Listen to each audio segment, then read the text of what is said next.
குஜராத் மாநிலத்தில் ஆன்மீக பயணம் மேற்கொண்ட தமிழ்நாட்டு பக்தர்களின் பேருந்து வெள்ளத்தில் சிக்கியது.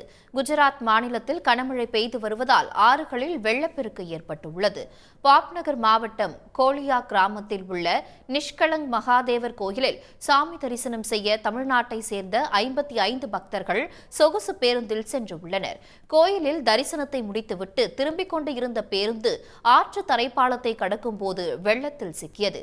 இதையடுத்து நிகழ்விடத்திற்கு வந்த மீட்பு படையினர் பேருந்தின் ஜன்னல்கள் வழியாக அனைவரையும் மீட்டு ட்ரக் ஒன்றில் பாதுகாப்பாக ஏற்றினர். ஆனால் வெள்ளத்தின் சீற்றத்தில் அந்த ட்ரக்கும் சிக்கி நின்றது.